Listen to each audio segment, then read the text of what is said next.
Live.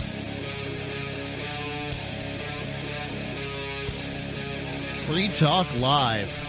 Call in, talk freely, live here on the airwave. Wave, more than one wave. It's airwaves. It's Mark with you. And Jay. 855-450-3733. Jay, we got lots of topics tonight. One of them that I think is pretty important is that it turns out that it's okay to discriminate against Asian people. As opposed to discriminating against other people? Yeah. Okay. So I didn't know that. Yeah, Asians have graduated to not really being a minority now. Isn't it nice? Congratulations, Asians. Welcome. I mean, of all people, I could think, it's like, what could you, pick on someone Asian about being Asian? Because I just don't see, they're the smartest. They're certainly study harder. They're really hard workers. I don't think I've ever known an Asian guy or girl on welfare. I mean, most of the people I've met on welfare are white. Most of the dumb people I meet are white. But then most people I know are white. You're a hay farmer or hay deliverer. So, so they're not a minority. I know who the biggest minority is in this nation. Yeah, the individual? That's right. Yeah, I would agree with you. So does it mean we can't pick on the individual? Well, let me just read the article for you, and you can decide. On Tuesday, yesterday, Federal District Court Judge Allison Burroughs ruled that Harvard's race-conscious admissions process is fair, and it doesn't discriminate against Asian American applicants. On the surface, the ruling is a huge win for affirmative action, as it upholds the university's practice of considering a person's race in the application process to create a more diverse student body. But the plaintiffs, an anonymous group of Asian Americans who were rejected from Harvard, have argued that Harvard caps the number of spots available to Asian students like them. I have one problem with this. Yep. Anonymous complainant. That's like the neighbor calling the cops for a noise complaint. I mean, is it anonymous for the purpose of the article, or was the actual suit? Did a lawyer walk in and says, I'm representing these anonymous people? As I understand, that's pretty much what happened. I think that should just be dismissed right away. What about somebody who, what? It's not like it's going to be good for your college university career if you file suit against one of the biggest universities in America. So let's say you ended up. So if Jimmy Chong felt violated because he's Asian, it sounds like here, and he himself files, and he's a young man wanting to get into college, I could see where, he probably will be less likely he's accepted because now he's going to be seen as a problem. You right. Yeah. So going on, it says here the organization represented them is led by a white man. So, it's complicated. The plaintiffs, this is Vox, by the way, that I'm from which I'm reading here. So if that doesn't make it clear to you, Vox is wildly leftist. I couldn't find a good article that I felt addressed all the parts that I wanted to address and seemed middle of the road. So I went with the Vox article because I think it's well done. So Vox is trying to be opposite of Fox. I don't know, maybe not quite Mox News. Yeah, this is written by Alexia Fernandez Campbell and P.R. Lockhart. They had to team up to write this article. Oh, that's cool. So, as long as the article's good. Yep.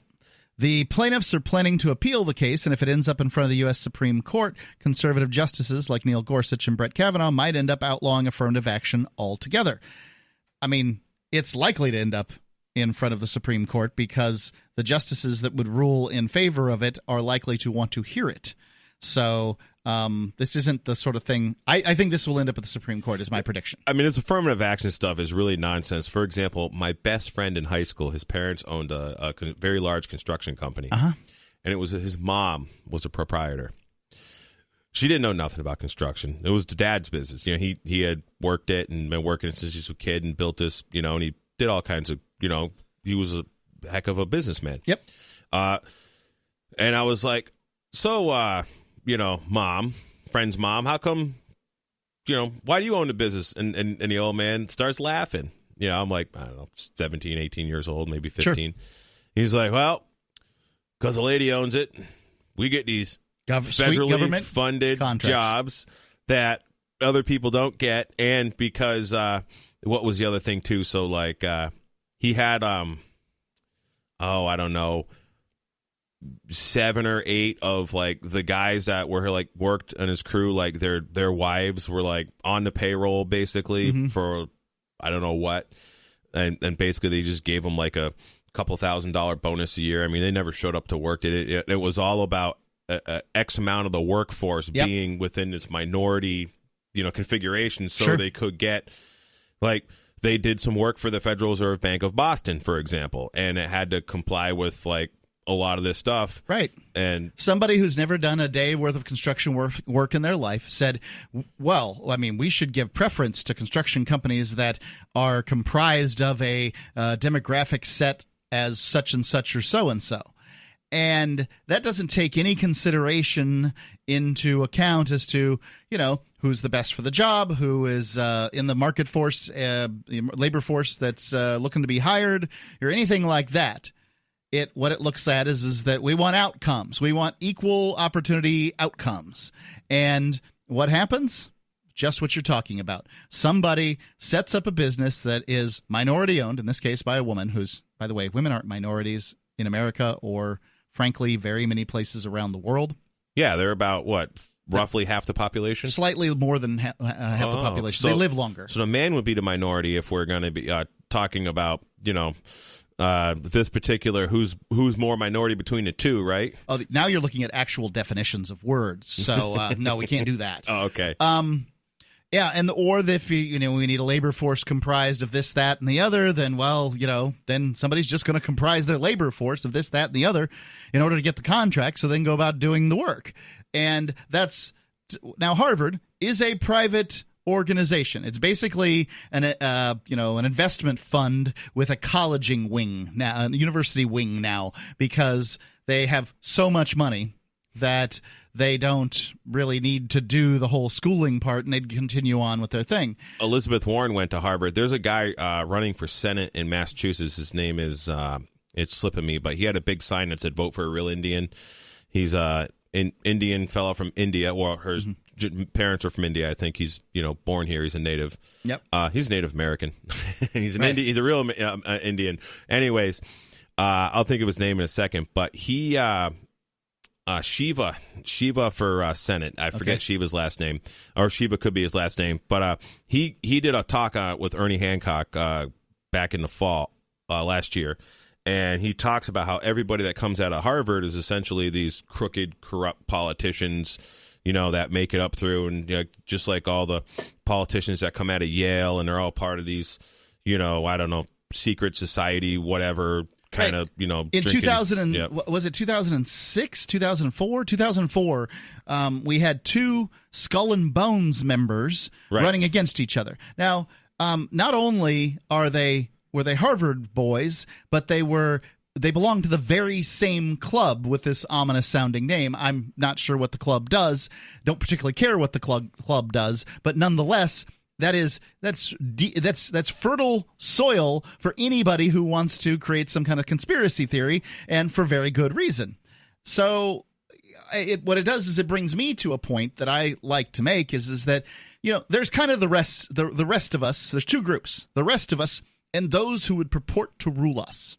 Oh, like Ernie Hancock says, there's those who who will leave you alone, and there's those who just won't leave you alone. Now, those who want to be left alone, and there's those who will not leave you alone. Right, but now those who propose to rule us are a very small segment, but many of them have gone to these Ivy League Yale schools, and Harvard, and now when I looked up recently, presidents have gone to Ivy League schools, and I'm using the term loosely here because Clinton went to Oxford, and so 80% of presidents in my lifetime have gone to an Ivy League school or a military academy. So it gives you some idea who goes where. The number 855-450-3733. It's 855-453. Love to hear your thoughts.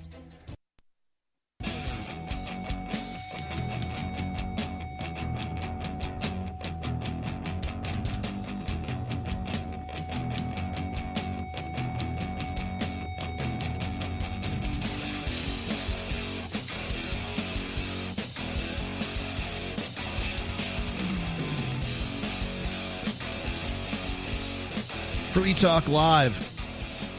The number, 855-450-3733. That's 855-450-FREE, as in freedom. It's Mark with you. And Jay. And what we're talking about right now is there's a ruling that's come down from a judge who, doesn't seem to think that it's a problem that Harvard is, what does discrimination mean? It means, deciding something, like if you have discriminating tastes, right? You obviously get rid of the things you don't like and bring in the things that you do like, right? My son has discriminating tastes. He eats like chicken fingers and grilled cheese sandwiches. But I think that's quite the opposite, actually. But he, in this case, they're saying he has discriminating taste. He doesn't eat spinach unless his mother blends it for him. No, he actually eats his vegetables very well. Fortunately, my wife was, she did this right, no doubt. She made it so that he is, accepting of vegetables. He will eat his stuff. You can say it's his favorite things. I offered him a kale, spinach, other greens smoothie, and he's not going to eat that. He was just like very politely, "No, thank you. I'll have water." I'm glad he said no, thank you. But you can never. In his case, he'll eat broccoli if prepared in a certain fashion. Right? It has to be steamed. Can't be boiled. Can't be raw. Those kind of things. Anyway, as far as discrimination goes, Harvard is discriminating based on race. And in this case, the judge considers it positive discrimination in so much as they have certain thresholds for certain races that they've picked out the race. They've decided what the races are. That they want Harvard. Well, no, not just the ones that they want, but they've decided what the races are, right? Like, so, in this mixed up, crazy world, there are few of us who are any one thing. Oh, yeah. Okay. Right. Yep. And I'm not. America's a melting pot. We're both basically mutts. And now Harvard has decided that, you can check a little box to say you're this thing or that thing. And I don't know what they do if somebody checks a box that they don't look like. I check Native American because you were born here. That's right. Right. Now, I'm sure that there's some American Indians that would find that to be unacceptable. But who's going to stop them? I have an American Indian friend who agrees with me 100%. He's like, if you're born here, you're Native American. Right. Because if you're born in Canada, you're Native American. Right, on the continent.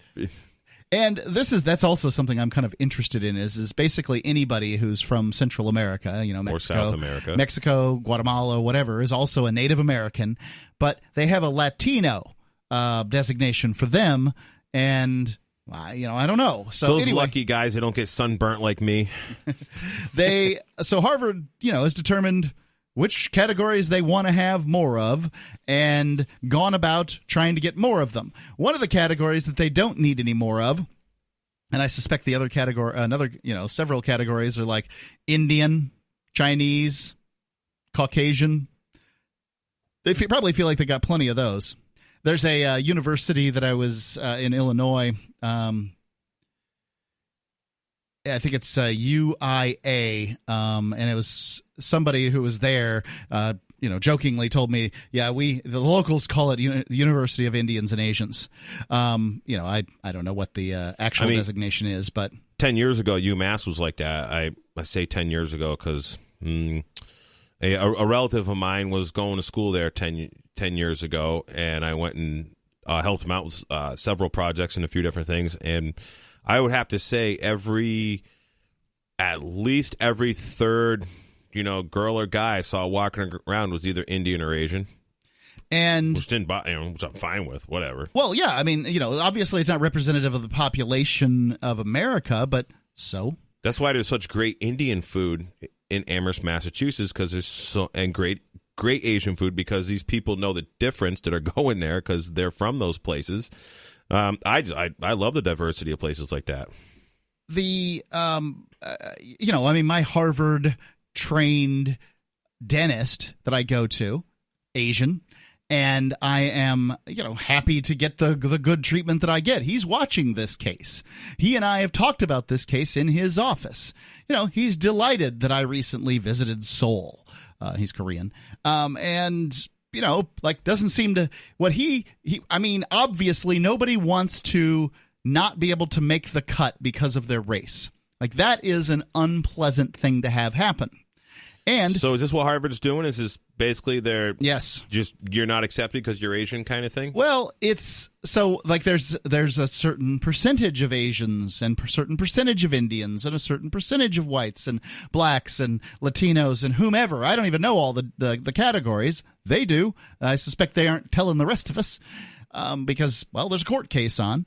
But they're deciding who gets in and who doesn't based on race. And to me, that's not what equality is.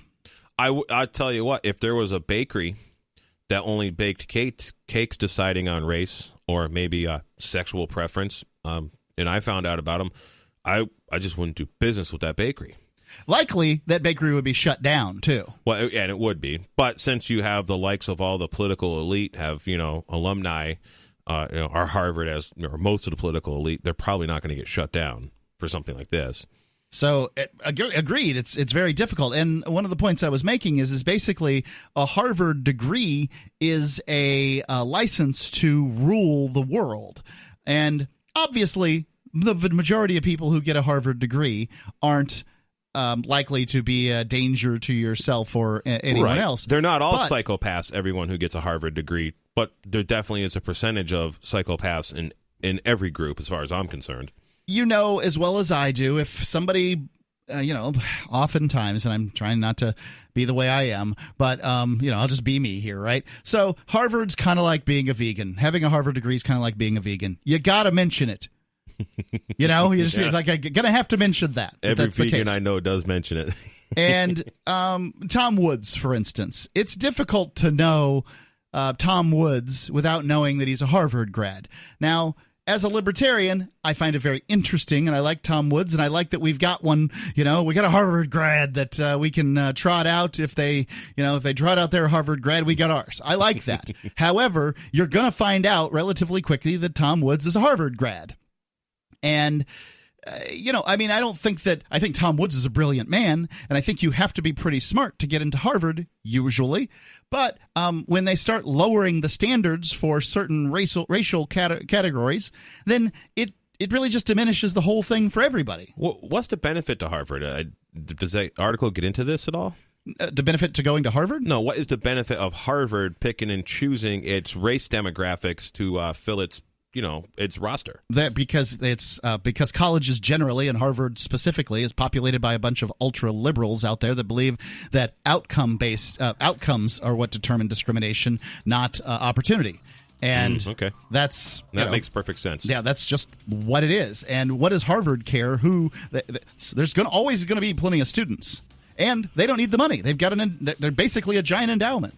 855-450-3733. Am I looking at this wrong? What do you know? 855-450-3733.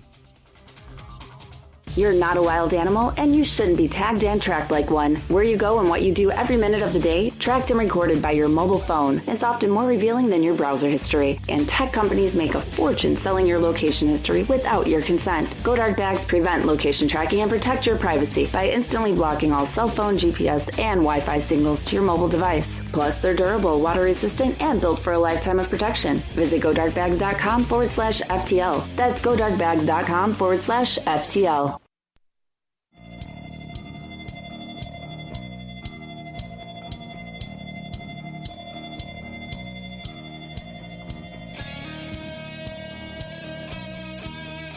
Free Talk Live. The number, 855-450-3733. If you're interested in this story about Asian Americans bringing a discrimination suit against the University of Harvard University, then, this is the show for you because we're talking about it. I want to tell you about AnyPay. If you go to helpmetakebitcoin.com, you can get your retail business, to set up and ready to take cryptocurrency. Yeah, they've got point of sale. It's cryptocurrency acceptance. Well, they've got it. It's never been easier thanks to helpmetakebitcoin.com. There's no paperwork or approval process to open an account.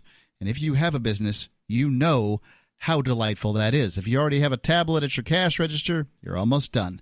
Just visit helpmetakebitcoin.com and follow the simple steps. Within moments, you'll be accepting cryptocurrency like Bitcoin Dash, Bitcoin Cash, right at your store.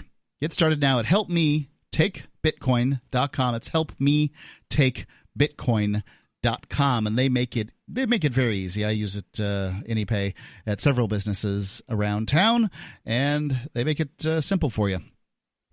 So going on with this article from Vox.com, meaning it's left-leaning, and it certainly is, the university disagreed, saying that there's no cap on Asian students and then that its holistic admissions process is necessary to ensure a diverse student body and does not discriminate against Asian American students. Judge Burroughs sided with the university.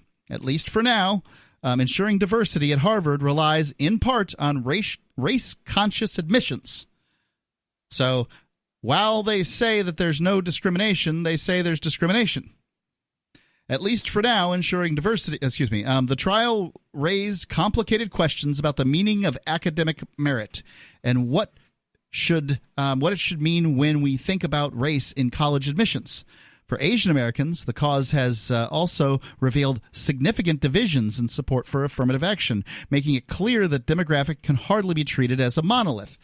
So, certainly there's some Asians out there that believe that this kind of discrimination is a good thing. Likely the ones who've already made it through the university they're going to make it through.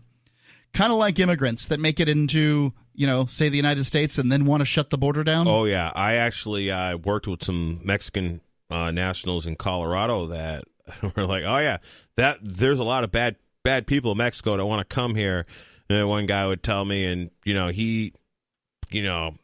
his parents came when he was a little boy. So they went through the channels, did their pledge to the United States and all that stuff. And he was hardcore Trump, and he wanted to see a border wall. He even talked about a moat with, alligators and stuff in it, or the basically turn of Rio Grande. He was like the most Mexican guy I ever met.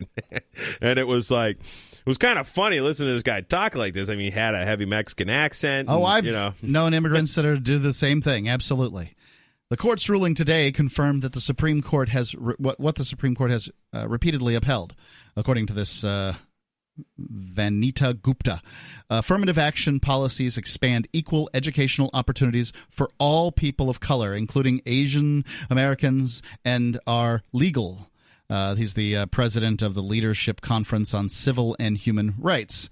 So I don't know how it benefits me if I were an Asian American, how it would benefit me to not make it into Harvard while somebody else did based on their race, and that would benefit me, because it doesn't. Let's see. Plaintiffs in Harvard are limited to the number of Asian Americans on campus. Plaintiffs said Harvard limited.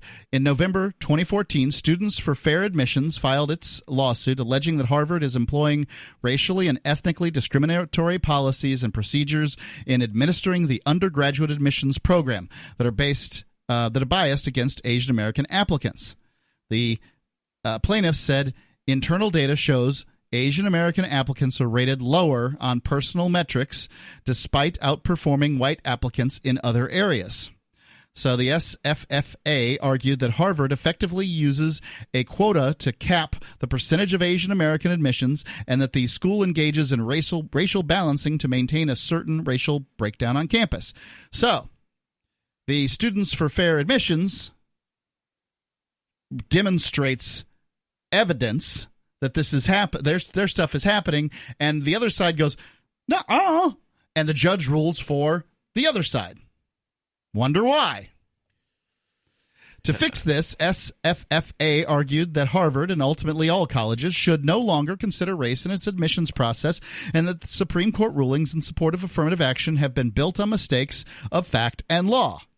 I mean, there shouldn't even be a spot on the application to check off race, as far as I'm concerned. That would be, I think, best for everyone, personally. I think we should just stop talking about this social construct called race, because it gets more and more complicated as time goes by. I've seen videos where, as a matter of fact, it was the video called "Is It Okay to Kill White People?" It was a museum piece, and there were people on there that were talking about, it's probably not a good idea to kill white people, as though they were not white. But these people looked white to me. I mean, I'm sorry if my little radar's off a little bit or whatever, but I mean, I don't think we should be using race as a way to determine who can get good things and who can't get good things. For a college, personally, I think it should be merit-based. And now, it's not my business what Harvard does with its business. It's its business. And I think that a Harvard and Ivy League education, frankly, is getting less and less valuable over time. And I celebrate that. Yeah, oh yeah, me too. I think it's great that tradesmen and craftsmen are of my generation are far more valuable than people who literally have PhDs. Right. If these Ivy League universities descend into a morass of liberal nonsense, then that's great, because in 2 generations, their degree will be basically meaningless to anybody who's not some kind of ultra-liberal. It pretty much almost, the degrees right now pretty much are almost meaningless unless you want to work in the parasite sector. For example, you want to be a school teacher in a public school in order to have, they only want to hire you if you have a master's or a, whatever. Right. Just like even Tulsi Gabbard talks about how in the military, you can up your pay grade if you go get a master's in, underwater basket weaving. That's not what she uses. I forget what she said, but it was some nonsensical, useless, thing. The government is probably the single worst at this. There are plenty of examples in the free marketplace out there that, for instance, you're not going to get a job as a teacher, very likely, in any, kindergarten through 12th grade educational system without a bachelor's in something, in all likelihood. But it's unlikely that, that more or less, there's plenty of places like Free Talk Live, for instance, where you don't need a communications degree to get to be a broadcaster here. You need to have demonstrated the ability to do the job. And then we'll bring you on for sort of an apprenticeship. And if we think that you're good for that, we'll bring you on a little longer in a probationary period, and then, we'll go from there. So there's plenty of jobs that do just that. And you can make great money without a degree. You can make great money with a degree. You can. I don't think a degree is necessarily terribly. It isn't as valuable, I think, as it was 20 years ago. And it's probably because everybody has told their kids that they need to go get a degree, and now there's a bunch of people running around out there with degrees that aren't really in anything of value. Now, I'm going to say doctors, engineers, lawyers. There's probably a small handful of professionals where you need to have some kind of degree. But computer programming, plenty of coders out there never went to college. And people aren't going to school for these, degree necessary careers like veterinarian, for example. Personally, I would hire a veterinarian that doesn't have a degree, somebody who just got experience. But there's a huge shortage of veterinarians. There's a huge shortage of doctors, just like my dentist is from Egypt. There are very few American dentists because Americans they're not pushing themselves. They're not going to do these hard, challenging careers. 855-450-3733. It's 855-450-FREE. Or the Discord lines at discord.freetalklive.com.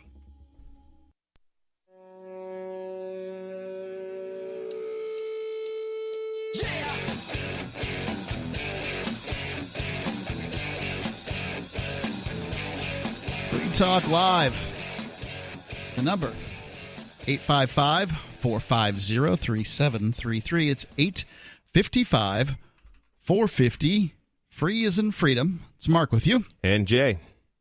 And you can call in and talk about whatever you want to talk about. We're talking about the situation going on where this judge has ruled that Harvard's done nothing wrong with its process of determining who's going to get into class and who's not. Now, I'm not exactly sure what they're trying to say when they say that a student's race is never used against the applicant, nor is it a deciding factor for any applicant. I mean, then why is it an issue? Why is it even on the application? Unless I don't understand, But, I mean, it sounds – I mean, what is affirmative action? Affirmative action, as I understand it, which now, as I understand it, affirmative action can only be used at colleges these days. But, you know. When you say these days, did like the – Some ruling has been – because, like, that was a big thing at the construction companies get the federal jobs like 25 years ago. Federal jobs is a different story. Okay. Right? Like, they can't tell you can't do it. You could potentially make a racially homogenous construction crew. You just, if it's not the right race, won't get the federal jobs. When I first heard about affirmative action, I was a kid, and I was young, single-digit age, I don't remember, but it was basically, my father referred to it as reverse discrimination. I think that's probably pretty clearly what it is. Now, it's it's discriminating against people based on their race, and we were told that was wrong. And now we are told that it is right, as long as it's done in the right direction. I just don't go for that. I would prefer to not think about race at all. I do believe that there was a time, and there was a time that I thought this, I don't really think it anymore, but that these affirmative action laws were maybe necessary. Essentially, if you're going to be, if I'm going to put my minarchist hat on, or like, we're going to have a good and just government that's, not going to, suck the energy out of us via a monetary system anyways. So after, slavery and there was just a lot of people, like the whites only restaurants, whites only, that part of, this, you can't, have a whites only public, water fountain, for example, because, and my problem is the black guy goes to drink from the water fountain, and he's, a man with a baton's going to, beat him up, do something to him. Yeah. Right. And, I see the issues, and honestly, we can go back relatively recently in past. You don't need to go to slavery. You can go, like the 70s, maybe the 80s in some cases, where you're talking about blacks being discriminated against, like mobs coming after them, Rosewood, things like that. People setting fire to black businesses, black banks being run out of business, and that kind of thing. I'm not saying that those things weren't happening. They certainly were. Hopefully, what I'd like to see created is a platform that's fair based on race, and I don't think we get to fair by making any side particularly bitter. Now, if you want to make a side, it's kind of like the black guy that got shot by the cop recently. Which one? That doesn't that happen like every day? The ruling that just came down with the white lady, I can't remember her name. Oh, right. She busted into went into his apartment, thought it was hers. Yep. Shot him and killed him. Shot him and killed him. Turned on the lights, realized it wasn't her apartment. Yeah. It's a tough situation. What I thought was heartening about this, the best part of the story so far, is the brother goes across the courtroom and meets her halfway across the courtroom and gives her a hug. Oh, that's really good. Yeah, it's very nice. He says he forgives her, and those kind of things. And I think that's the best thing that he can do. Mm-hmm. Walking around with bitterness in his heart isn't going to make that lady's life any better or worse, or making that lady's life isn't worse isn't going to make your life any better. Those things, those kind of things. We need to get a platform where people are treated fairly. And admittedly, things aren't entirely fair, but I don't think you make them fair by making them unfair. I just got a text message from a listener of ours, Tim Pachette, and he says the largest mob lynching in America was actually against Italians. Huh. I mean, I didn't fact check it, but I can tell you Tim's usually pretty accurate when he says something. Not the one to mess around with those sorts of things. So these the liberal authors here at Vox.com, the case stirred racial resentment. Up until now, most cases about race and college admissions have been brought by white plaintiffs like Fisher, who argue that they are being harmed by reverse discrimination and therefore pushed out of colleges by less qualified applicants of color. These cases have led to restrictions on how affirmative action can be used, but no case has actually ended the practice in its entirety. If the Harvard case goes to the Supreme Court, it could change this. Rather than a white plaintiff, this case relies on a group of high-achieving Asian Americans arguing that a policy meant to help students of color is actually hurting them. Unlike Fisher, whose GPA and SAT scores were not as strong as her peers, the plaintiffs in this case have academic records that are much harder to criticize, right? So, I mean, if you applied to Harvard, Harvard has so many applicants that have super high SAT, ACT scores, and it's the highest GPAs they can get, and then they're going and doing extracurricular stuff in order to achieve. Like, the people that want to get into Harvard know the patterns that they have to emulate to get into Harvard, so they're doing it. Well, that means that Harvard is inundated with people. They're all basically the same on paper, right? There's literally like tutors you can hire to like train your kid and, tutor your kid in what you need to do to go to whatever particular college that you have pinpointed. I mean, my little sister wanted to go to Loyola or something in New Jersey, and she did for a year. Now she's going to college. I think Loyola's in Louisiana, but anyway. It's Hackensack, New Jersey or something. I can't remember, but and they literally hired someone that kind of like, was like a professional and basically, helping them write the application, all this stuff. But yeah, she was essentially tutored to go, and she's big time into softball, and it had to do with, softball scholarship was, to get the ride, which she is successful in. And it had a lot to do with finding the right people that, help get it done.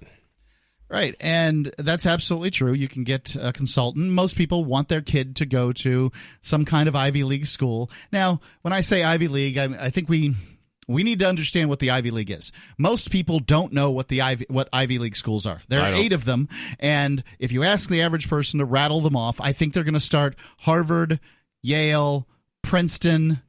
I think most of them will get Dartmouth. I'm not sure, and I'd love to have somebody tell me whether they think Dartmouth is one that most people will think of as far as Ivy League schools.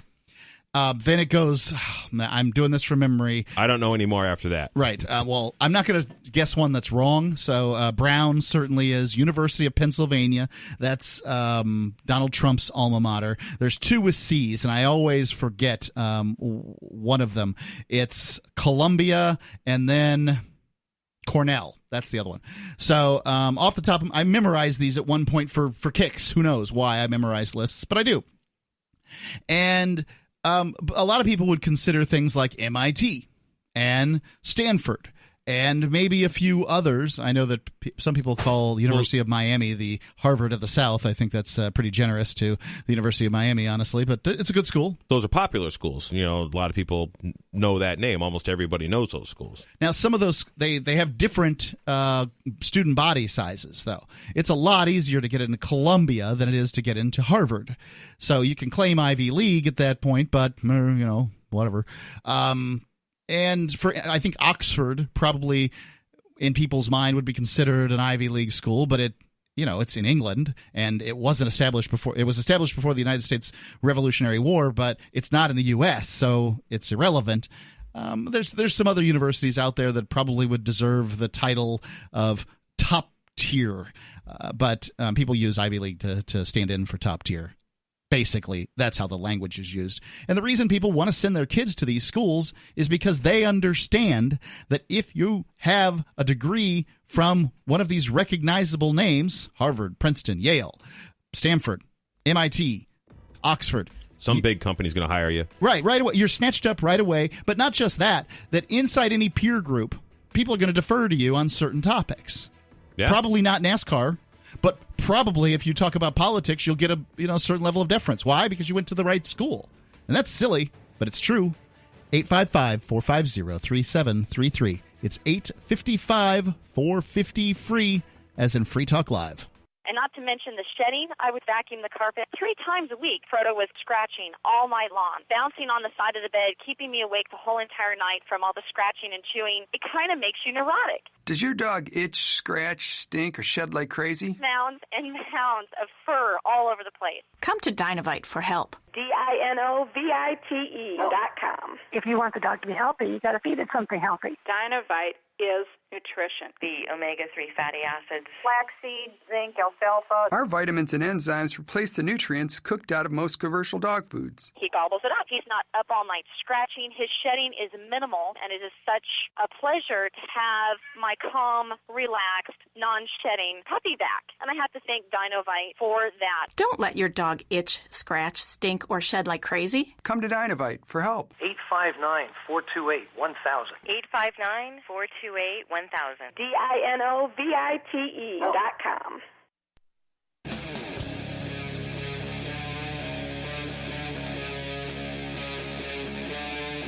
Free Talk Live.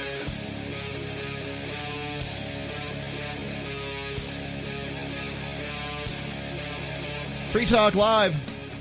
Going on with my railing against this, what I consider to be a pretty bad ruling here. I'm not sure that I'm entirely sure that it's a bad ruling, because on one hand, I'm of the opinion that Harvard University is a private organization, should be able to determine what its admissions rules are. A highly tax-exempt private organization. You know, all that land. I don't know if you've ever been through the Harvard campus before. It's big. I've delivered hay, like, on campus. You know, somebody owns a piece of property that's basically swallowed up, you know, surrounded by Harvard, because people own all kinds of land around Harvard, and then they give it to the school as part of their whatever, their will or whatever. But, like, even a town I live in, there's a big private college there, and the reason the property tax is so high, just like it's so high in Keene versus other areas, is because those colleges are all exempt from taxation, whether they're private or public. Some colleges choose to give money to their towns as sort of a gift, but yes, they do protect their tax-free status, because what if we don't feel like giving one year, you know? Well, and anyways, yeah. So, but they and Harvard itself is creating is very in bed with the whole parasite economy, the parasite class, and I mean, look at Elizabeth Warren.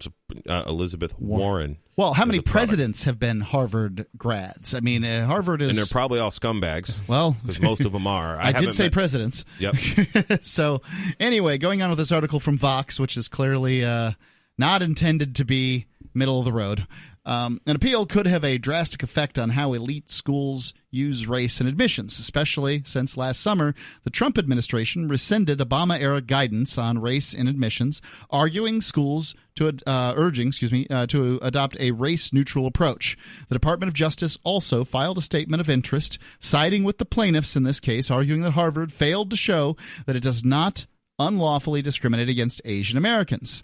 The Trump administration's involvement has made it clear that it sees discrimination against Asian Americans as something to solve by eliminating any consideration of race at all. With solid conservative majority now in place following Brett Kavanaugh's confirmation to the Supreme Court, there's a concern that if this case makes it to the court, it will end in affirmative action. It will end affirmative action entirely. Now, yay! I feel for the people that feel like affirmative action is important. I get where they're coming from. However, it's hard to say that we don't want a racially biased nation and then to support racial bias. You're only going to make people angry, because even if, and it's certainly true, Black Americans have had it rough for 400 years of U.S. history. But if you're talking about one black kid who's 18 years old trying to enter college and one white kid who's 18 years old entering college, tell them about what's fair. Just because Harvard's graduated a lot more white kids than black kids, or whatever the situation is, that, like, I'm not responsible for history. I'm not responsible for the actions of people who have borne the similar color to my skin. I'm not responsible for those things. I didn't do it. Just like we're also not responsible for the debt that was put in our names decades before we were born, just like the debt today that, our grandchildren are expected to pay, essentially, the way the financial system works, they're not responsible for that either. So at least the article has some pictures here of some angry Asians holding support SFA, fair admissions for all signs and these sorts of things. The SFA says it has found evidence that proves that Harvard has deliberately and illegally limiting the number of Asians Americans accepted, pointing to a part of Harvard's holistic interview process known as the personal rating. This part of the application process considers things like teacher recommendations, alumni interviews, and personal statements. The plaintiffs say that internal reports from Harvard's Office of Institutional Research suggests the university regularly underscored Asian American applicants on this portion of the review. They say Harvard regularly rated Asian Americans as less courageous or less likable than white students and admitted more whites than Asian Americans, despite Asian Americans besting whites in other metrics. So, this court case never dealt with minorities like blacks and American Indians and these sorts of things. It's only addressing the disparity between entrants of Asian Americans and whites and showing that there is, a complication there. And I think that's important because if you could eliminate if you eliminate the rules for Asians and just say, hey, look, you can't look at somebody's race and say you can't let many Asians in or whatever. That's wrong. It is wrong. And the thing with Asians, with a lot of them, they'll just be able to tell by their name. It's a lot harder to, it's harder to tell the difference between, a white guy and a black guy based on the names because there's, I used to live next door to a guy named Harrington, a black man named Harrington. Right. Unless, mom or dad pick some very ethnic name. But even there's white people, that have names and you could think that they were, black. Yeah, you could. It's certainly possible. Harvard countered that the reports were incomplete and did not fully capture the nuance of the school's admission process, and has said that weaker teacher recommendations are behind Asian American students' lower personal ratings. Both sides presented dueling expert analysis over the data. In the end, the judge ruled that Harvard's actions were not discriminatory. So when you have to say things like reports were incomplete and did not fully capture the nuance of the school's administration process, you're on the defense, like heavily on the defense. You're getting pummeled.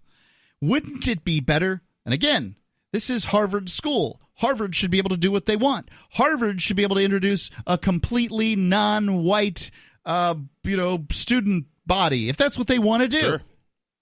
Because it's their school. They should get to decide. But if we're talking about a, world where Harvard grads go out there and support, anti-discrimination laws and their professors and, whatever else is going on there, then they probably shouldn't discriminate. Let's just remove, seems the fairest to me. This is what I want, is I would like to see Asians get in to Harvard based on merit. Let's just remove things like race from the application. And if somebody wants to change their name in order to apply at Harvard, then they should be able to do that. Yeah, people change their name just to run for mayor. Right. Should it matter what somebody's name is? Nope. To whether they get in Harvard or not? Now, another thing that Harvard does, and many Ivy League schools do this, is they have legacy placement. So, for instance, if your dad or mom went to Harvard, then you're more likely to get a slot in Harvard. Obviously, you have to meet certain criteria, but the criteria is a little lower because, it's legacy. Yeah, that's cool. I mean, whatever Harvard wants to do, I agree with you. But do you think it's wrong to do that? Because that's not merit-based as much. No, it's not. It has less merit, but I kind of, for whatever reason, I don't seem to have a problem with it because Harvard's always been sort of a class-based organization, but maybe I'm wrong on that. And maybe it should be entirely merit-based, and the children of graduates of Harvard, I think the reason they do it is because it gets them a lot of money. Harvard grad is more likely to make money. A Harvard grad is more likely to give money to Harvard if Harvard lets their kid in. Like, the way I would feel is I was good enough for me to get in, but my kid's not good enough. Well, I guess my money's going to be going to MIT or wherever my kid ends up going. And there's a lot of back scratching going on both ways because, Elizabeth Warren, when she does a speech at Harvard, she gets paid pretty good money, I believe. I don't know what it was, but I know she was paid pretty good money as a professor there too. Oh, that's right. She was a professor. Managed to only get the job based on, or part of the criteria of her getting the job was claiming to be an American Indian, part American Indian. Was it American Indian or Native American? Because I would say if she was born in Massachusetts, she's a Native American. But and I'll defend her on that, even though I don't like her. But did she call herself an American Indian? That's a different thing. I think when you check the box that you know what you're doing, but I mean it's never. Yeah, in that circumstance, she knew it would benefit her. So, hey, I checked that box. I knew exactly what I was doing. But I was born how does in it America. benefit you? How has it benefited you? Well, I didn't really care. 855-450-3733. It's 855-450-FREE here on Free Talk Live.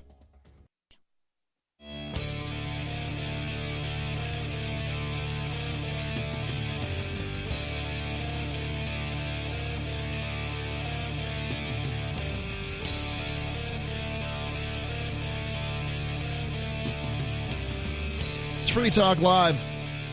You can call in, talk about whatever's on your mind. It's Mark with you. And Jay. The number is 855-450-3733. It's 855-450-FREE, as in freedom. Apparently, Bernie Sanders wasn't feeling so well. Got a story here about him ending up in the hospital getting heart surgery. Oh, that's too bad. Freedom's Phoenix is a liberty-oriented news aggregation site. If you want the newest and freshest stories and perspectives on current events from those who value liberty, freedomsphoenix.com has it. Their daily dispatch is the best way to stay up to date on science, technology, historical findings, liberty news, government overspending, and the rise of the police state. Freedoms with an S, phoenix.com, freedomsphoenix.com. And I saw this news with Bernie Sanders, and it immediately, my confirmation bias kicks in. I don't think Bernie Sanders has a shot because of his age. And I'm not trying to say that I dislike the guy or anything like that. I mean, I don't particularly like his policies, but I realize that we're going to have a Democratic nominee, and I think that Joe Biden is a terrible choice. So I don't think the Democrats want to win this time. I think that the establishment Democrats realize that there is a financial meltdown coming, and they don't want to be holding the hot potato when the timer goes off. And I think this is why they brought the impeachment thing. The impeachment thing. Okay. And they're showing in this impeachment, I mean, like, please let the impeachment go forward because I want to read the discovery. I want to see the evidence of this. And what the evidence basically does is shows Joe Biden, threatening to suspend $1 billion worth of military aid to the government of the Ukraine unless they get rid of this special prosecutor who was looking into Joe Biden's son, Hunter Biden, over corrupt stuff. And somehow Hunter Biden got a job or a position in this big company. I forget what it's called, but it was the largest energy firm in the Ukraine, and his position paid him $50,000 a month. And this is also the same guy that was kicked out of the military for testing positive for cocaine. I mean, Biden is just a true and true corrupt. He's a Clinton. He's an old politician. Yeah. He's just a creepy corrupt guy, and he brags about it. There was a video and a hot mic where he's bragging about how he basically threatened to withhold money to the Ukraine government unless they got rid of this prosecutor. And then Joe Biden is quoted saying something like, he goes, and darn it, didn't they fire that prosecutor the next day? So they got their money, whatever it was. Sure.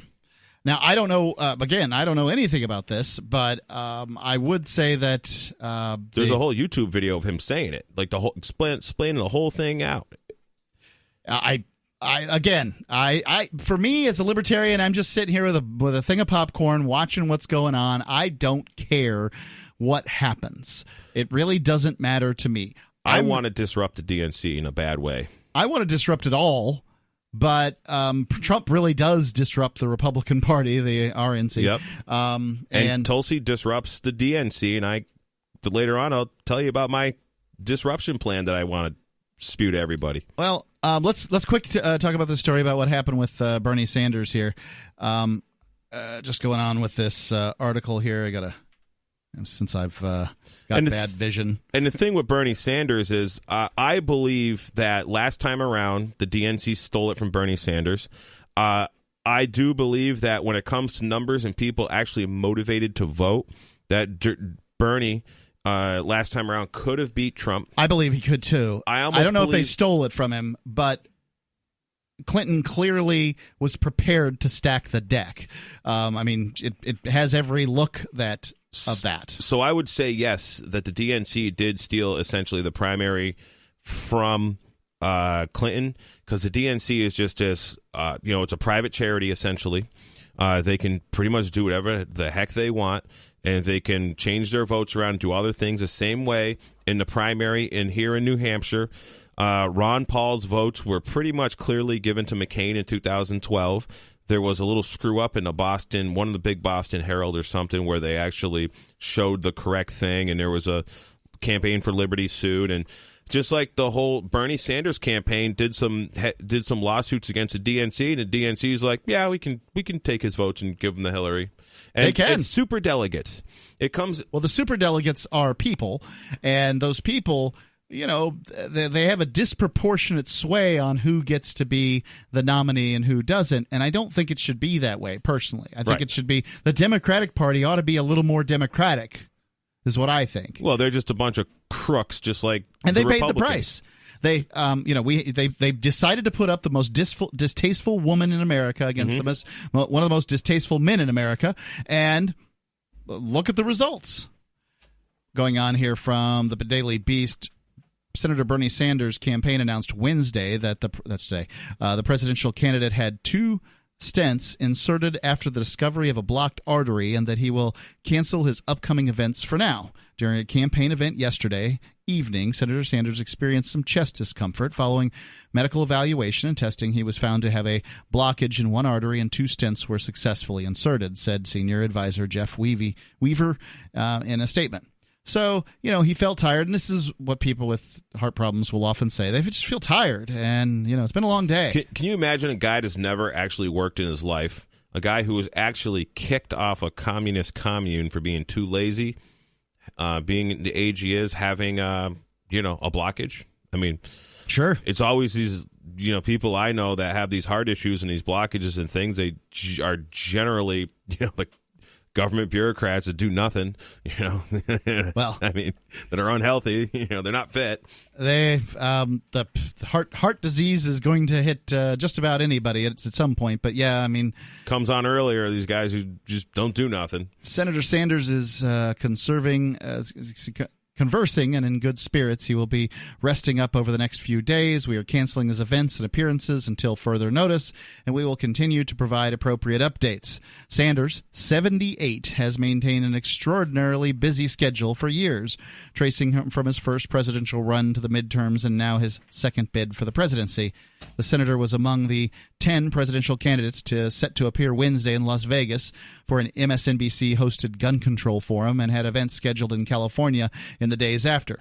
After announcing a massive fundraising haul of $25.3 million on Tuesday, the Sanders campaign had also purchased its first television ad buy in Iowa, a key early primary voting state. Obviously, Iowa doesn't have a primary. They have a caucus because New Hampshire is the first primary in the nation. These ads began to get canceled on Wednesday, though. An aide to Sanders said it was simply a postponement. Let's go to the phones. We've got Joe from Michigan. Joe, what's on your mind? Yeah, I'm kind of wondering why Bernie didn't fly to Cuba, or Venezuela and get some of their great, socialist health care. There is some socialist health care to be had there, right? Yeah, all these wannabe Marxists in this country, Hollywood, and all these people, when they're stroking out in the sidewalk someplace, where are they going? They're going to the best hospital in the country. Hold the line if you've got more, Joe. 85. Does your dog itch, scratch, stink, or shed like crazy? come to Dynovite for help. Order a 90-day supply of Dynovite. Everything we tried failed except the Dynovite. Pick up 2 bottles of Super Mega Fish Oil. Get the 3rd bottle free. Packed with omega-3, DHA, and EPA fatty acids. Super Mega is great for your dog's immune system, healthy skin, and soft, shiny fur. Dogs love it. Try Super Omega Fish Oil. Buy 2, get 1 free. At Dynovite.com. DINOVITE.com.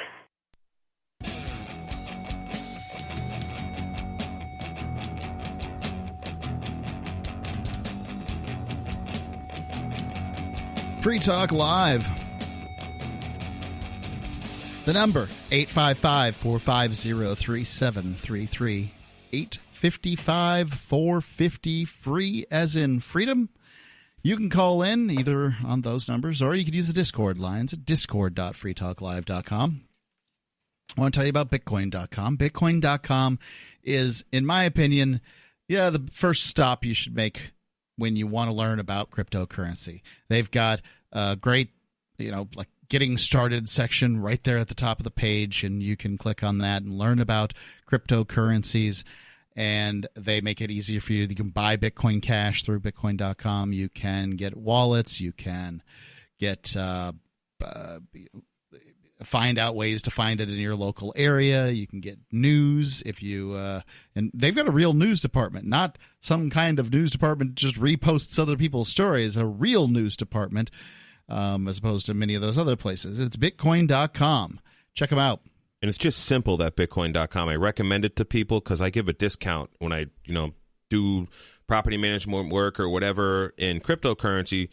And people, the next, hours later, they're like, "What's your Bitcoin Cash address?" Nobody is like, "How do I get on there?" Nobody's had to ask me a question. That's what just makes it. That's why I like about it. Everybody I referred it to was it was easy.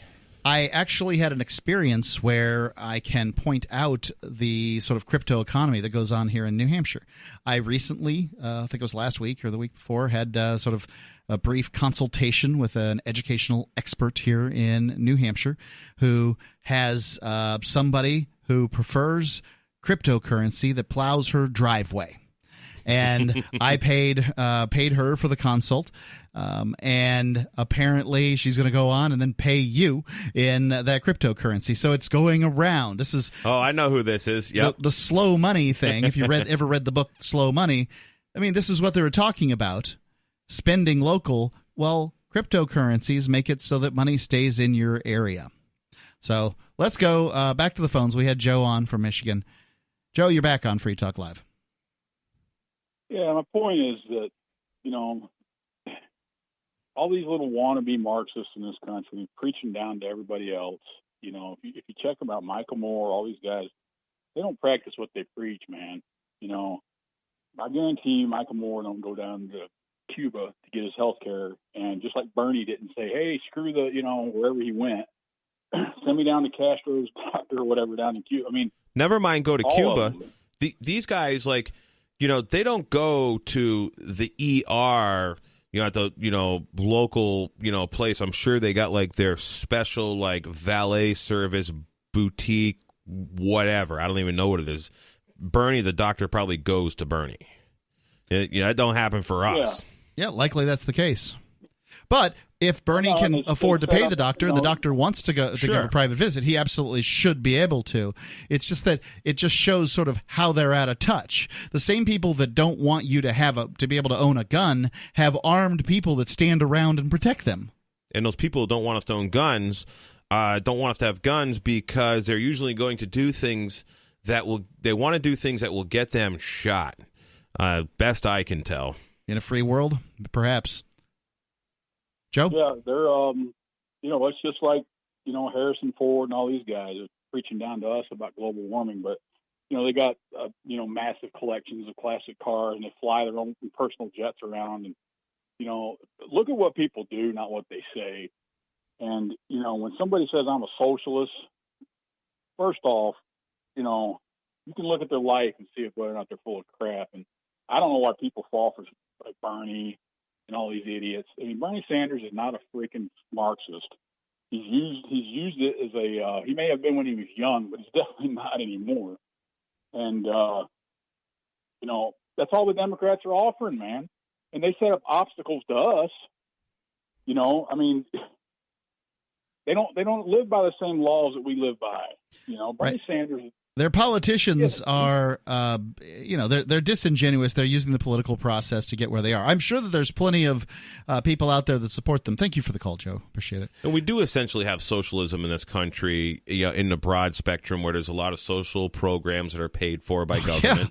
Yeah. Social Security. And essentially, the economy is the means of production are heavily regulated in this country. I mean, you can't produce anything. I mean, even like farming, our most simplest thing is.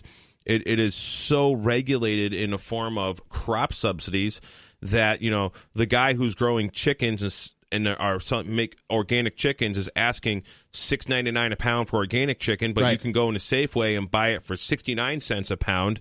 That's socialism. But we export the poor parts of socialism to the other side of the world in the form of dropping bombs on countries that either threaten to not participate in the U.S. dollar or want to de-dollarize, or putting sanctions on these countries.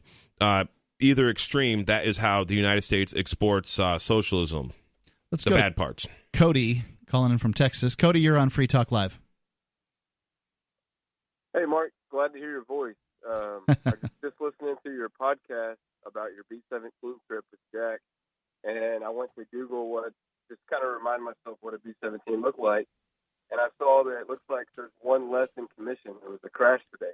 Yeah, absolutely. As you can imagine, I heard this story and I sat straight upright. For those who were listening to the podcast, I recently took a trip on the Aluminum Overcast, which is a B-17, one of, according to these folks, about 4 that are in the air, make that 3, and that are flying right now. Where you can get. What is a B-17? An airplane? B-17 is an airplane that was a built-in. They started in 38 and ended in, I think, 45 in the U.S., although they were still in service until 68 in Brazil. For military or? Yeah, I think they were using it for military. It's a bomber. And as the B indicates, and an early bomber, as the 17 indicates. And lots of them crashed and lots of them got shot up and all that stuff. But there's a few that are flying out there. Many people have really great thoughts about them. The Memphis Belle's a famous one. And apparently one crashed at Hartford Airport just today. Now, I do not believe that as I understand it, it is not the same airplane. Then it's not the Aluminum Overcast. That's not where they were headed. But you can believe that, it was a mortality check for me. I was like, wow.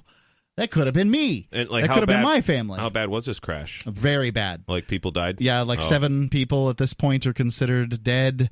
And they took some to the hospital, and 3 were critically injured. Some of those may die. Who knows? Basically, an engine blew out. It's got 4 engines. I don't entirely understand what happened. An engine blew out. It attempts to turn around, somehow clips a maintenance building at the airport, and comes down a big fiery ball and a bunch of black smoke. Cody, what'd you hear? Just what you said. Just saw the headlines. Thought of you. Called. Glad to hear your voice. Like I said, sorry for the families and anybody that was lives lost or injured today. But glad you're still around. You've been a part of my radio or my podcast anyway for the past 10 years or so. So anyway, glad you're safe. Thank you for the well wishes, Cody. Appreciate that. Yeah, it was really very nice. We got an email. I guess they have a list of local media celebs or whatever terminology they have. It's just local media. And they sent me an email and said, hey, you want to ride on a B-17? All you got to do is do a story about it. And sure, I could do that for you. And they wanted up to 2 people from your media organization. And I'm like, well, I'm going to leave my wife on the ground, and who she is from my media organization. And I'm going to take my son up. They had no problem with that. They were happy to That's cool. Get a kid up in the air. And he spent the entire time up in the nose gunner area. So it's all glass, or all plexiglass up there, and you can see in a way that you couldn't see otherwise. So this plane's flying low over Keene, and I'm like, look, Jack, that's the church at the top of the square, and that's this and that. And he really enjoyed the experience. I would say that it's a quirk. Obviously, a B-17. So this is a big plane. It's a good-sized plane. How does one find that podcast that you did?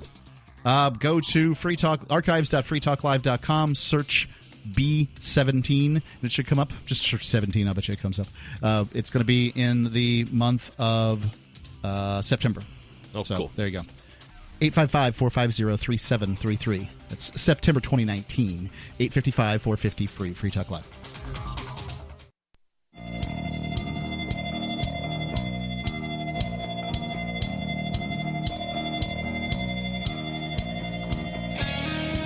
Free Talk Live. 855-450-3733. It's 855-450-FREE here on Free Talk Live. Before we get on with this story of Bernie Sanders having his heart surgery, I want to thank the amplifiers, especially Hugh Jorgen. Hugh is a platinum amplifier, so thank you, Hugh. All you have to do is go to amp.freetalklive.com. If you support a platform where people can get on and say what they want to say, well, we're here for you. If you support a platform that wants to promote the ideas of liberty, that's us too. So it's amp.freetalklive.com. And, get on over there and help us get on more stations, get more podcast downloads and that kind of thing. It's amp.freetalklive.com. What is a platinum amplifier? $25 a month, basically. There's no extra benefit to being a platinum amplifier, except there's a pin that you can get that's a little Free Talk Live logo that says platinum amplifier on the bottom. That's cool. That's cool swag right there. Yeah, it's pretty neat. So going on with this story from thedailybeast.com, apparently Bernie Sanders had some kind of heart situation, had a few stents put in. Until further notice, likely not very long. It doesn't take too long when it comes to stents. You can be out of the hospital. I mean, you can literally go into surgery at 6 a.m. and be out at noon. I know some guys that got stents. They were 50s, 60s, but these were like truck drivers. And one guy was a logger, but he did all his logging from a cab of a machine. So he didn't do a lot of exercise. And, he ate at Wendy's every day and, ate at the diner every morning and, whatever. And anyways, he's healthier now at like 64 years old than he really ever remembers being.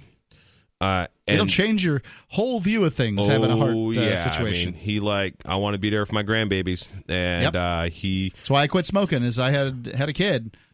But that stent, he was felt like he had a new lease on life. And basically the doctor was like, 100 years ago, you'd probably be dead. You'd be dead. Or suffering or whatever. And, he went from not being able to, walk up the stairs of his house to after the stent, he could jog up the stairs of his house and not really an issue. And then but, people hadn't seen him in years. He lost, 80 pounds. And I've always been kind of curious. If you get these stents, right? So this device that's in your, in your arteries, and then say you cut out most bad foods. Can you wear away at the plaque that's in your arteries to the point that the stents just go free and then they're being pumped around parts of your body and get lodged in things? That's a good question. I don't believe it works like that. I think they're kind of like the way they're implanted. But your body definitely has the ability to really heal itself if you start doing proper nutrition and stop just consuming. I mean, when I lost a lot of weight, I went from a little over 300 pounds to 215 pounds in, like a year. I didn't really try hard. But one thing I did do when I got down about 275, I was like, you know what? I'm going to cut out all government subsidized food. And in about 3 months, I was down to 215. Now I'm back up to 230, but it's tough being married, isn't it? Yeah. They cook better food than you do. Yes. So, what happened with Bernie Sanders here is apparently after the news broke, Sanders' 2020 Democratic competitors issued statements hoping for his well-being. Among them, Senator Elizabeth Warren, Democrat, Massachusetts, tweeted, "Bruce, Team Warren, and I are sending all our best wishes for a speedy recovery to Bernie Sanders and hope to see my friend back on the campaign trail very soon." Yeah, they want his money. They want his support, every one of them. I wonder where the Bernie money's going to go. So, that's kind of my question here is Bernie Sanders, I think, is out of it. He's the oldest guy on the campaign trail. He's older even than Trump, who's an old guy, I believe, if I remember correctly. And, I mean, it's, I'm sorry to say, that's something that people look at when they're choosing for whom to vote. That's why they are always hammering on Ron Paul about. Right. They gave Ron Paul all kinds of trouble. And I think that personally, if I had to make a guess, I think Elizabeth Warren is going to take this whole Hillary 2.0. She's going to get the nomination because, well, she checks too many boxes.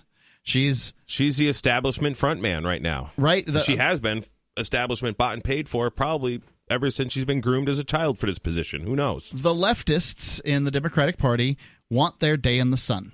They want to say, well, we are UBI and minimum wage and health care, and, they want all that stuff, right? Well, the Democrats don't particularly want the leftists in power. They want, same old corporatocracy, slightly left corporatocracy as opposed to slightly right corporatocracy, right? I can't tell a difference. I just can't. So if they let the leftists have their run in an off year, right, like a president running again kind of thing, the likelihood that a president doesn't get reelected is pretty slim. The economy is going to have to be pretty bad for Trump not to get reelected. And it's possible. There's something looming. But if so, do the Democrats really want to take over in another bad economy?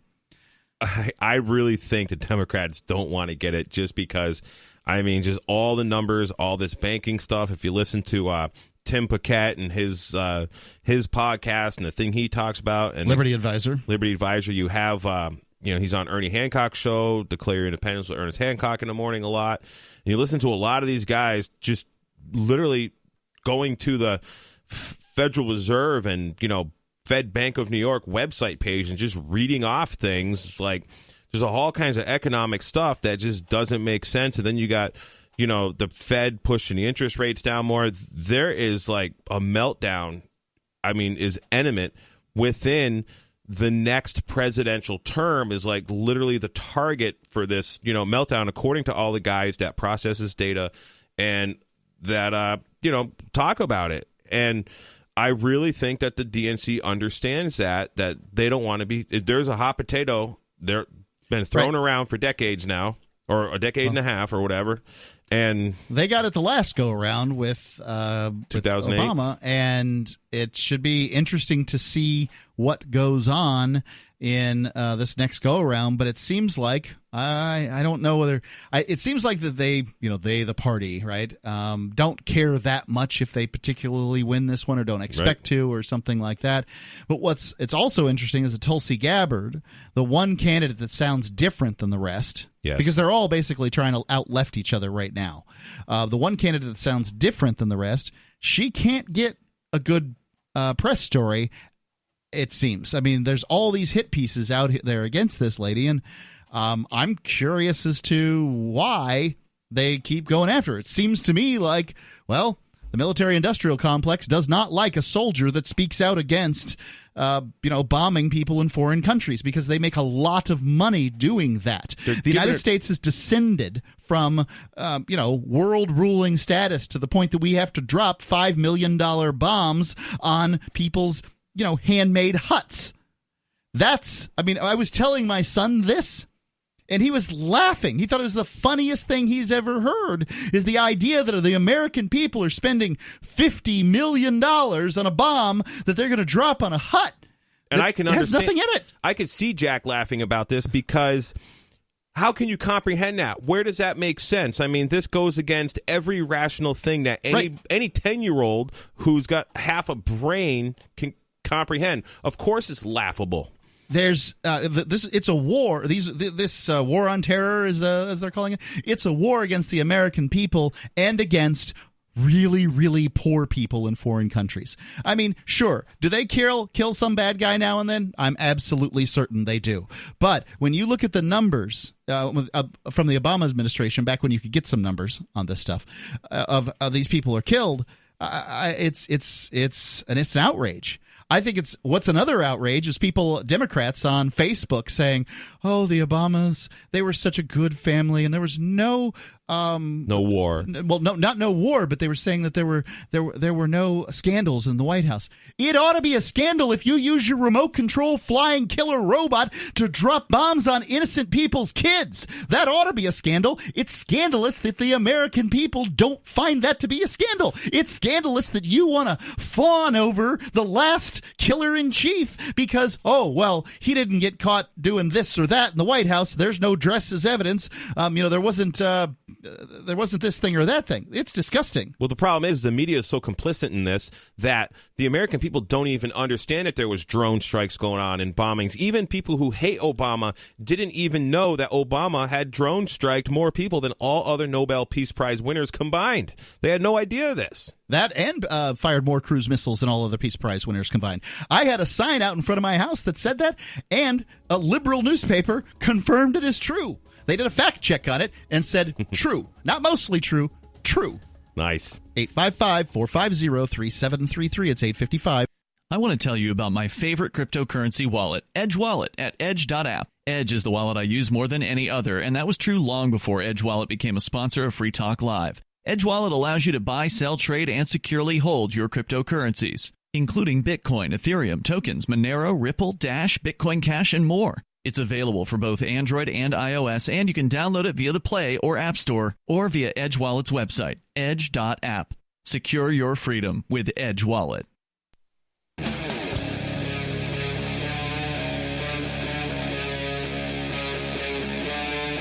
Free Talk Live. Free Talk Live. 855-450-3733. It's 855-450-FREE, as in freedom. You're free to call in and talk live here on the airwaves. That's what we do on Free Talk Live. It's Mark with you. And Jay. You can either call the regular old landlines or you can use the Discord lines at discord.freetalklive.com. You'll sound like you're right in the studio. We were talking last hour about, well, looks like Senator Bernie Sanders has come down with some kind of heart attack situation, heart illness, coronary illness kind of situation, and had some stents put in. Now, he'll probably be back up and running here in the relatively near future, but I've been complaining that he's too old for some time. Like the last go-around, he's too old. I just think that all the things he wants to do, first off, his socialism thing are, they're pretty ridiculous. But all of them want the same thing. So he's not really any different. Tulsi's not there in this stuff. Tulsi Gabbard. Right. Tulsi Gabbard's not there in this stuff. I hear a lot of pundits that are anti-Tulsi say she's a socialist. The only couple of things I've heard her say about health care as president, commander-in-chief, they're basically ineffective on. They could, support Congress by not vetoing something that came through like that. But, with her, for example, it's, the anti-war thing is just she's like Ron Paul. She's consistently anti-war. Bernie is not anti-war. He has voted for sanctions. He has, as a senator, his voting record shows he's not anti-war. He was a big proponent of the F-35, which was a $1 trillion airplane that basically can't outfly an F-16. He got lots of benefits for Vermont there. Now, I guess you could say that being pro-fighter plane isn't necessarily being pro-war any more than being pro-handgun is being pro-murder. But, I mean, it's really irresponsible as far as spending goes. By the way, if you want to go see, there's a great article out there by Counterpunch, which is basically a communist rag that says, no, Senator Bernie Sanders is not anti-war. And they make their case from their side. My side, I don't particularly care. Bernie never really floated my boat at all. Yeah, I might have voted for him if the situation had been right in 2016, because I will always consistently vote for the most anti-war candidate. But fortunately, I had Gary Johnson, who was pretty anti-war though in 2012, if not so adamant on it in 2016. But they were running a different campaign at that point, so I was able to vote for Gary Johnson. as a libertarian, able to sort of sit back to some extent and laugh at all y'all who are fighting over who's going to win and who's going to lose. I've been proud of Trump on a few issues. I was pretty proud when he said that he wasn't going to bomb, was it Syria or Iran, because 135 people were going to die or something. Yeah, well, I don't remember what. I think it was Iran. They said that Iran. It's a problem that we don't even know which country it was. Right, they said Iran sent a drone somewhere to do something to some boat in some water. Right, it was Iran. And I'm glad he did that. I've been glad to see what he's doing with Kim Jong-un. Generally, Trump has made me pretty happy with his foreign policy, and as far as I'm concerned, the president's foreign policy is all that matters. That's what the role is. If you're voting for a president based on domestic policy, you don't understand the Constitution. Domestic policy is put in place by the House and the Senate, not by the president. Yes, right. They will veto or sign something, and sure, I can see why you might want your person, in for that, but that's not the reason. I think it was a Bill Clinton quote that if you complimenting the president on the economy is like complimenting the bull rider on the bull or something, like the bull ride. Basically the president has very little to do with these complimenting things. The bull rider on how hard the bull bucks. The bull rider doesn't control that. So as a kid, I wanted to be a bull rider, and my dad wouldn't let me. So you get 50 points is a max for the rider, and 50 points is the max for the bull. And there's several different judges judging the bucking of the bull and also judging the action of the rider. So you could be the best bull rider in the world and get a bull that don't buck hard. You're not going to be in the money. To where you can be a mediocre bull rider that just hung on and that bull bucked really hard and you can beat those other guys. I mean, that's just the way bull riding works, and it's all the luck of the draw. And also, this is competition for breeding, bucking bulls and all this. And they're worth like hundreds of thousands of dollars. It's stupid. Well, I mean, it's not stupid if it makes money, right? Oh, I mean, yes, it makes money. These bull riding is pretty much the only thing out of a rodeo that most people want to watch. Oh, the girls love watching. My mom loved going to the rodeos if there was going to be hot bull riders. She goes, I want to see those cowboy butts on those bulls. And she just loved that. Those guys are full-on athletes. Oh, yes. There's no doubt. And they take their lives in their hands going out there and doing that. It's a money sport.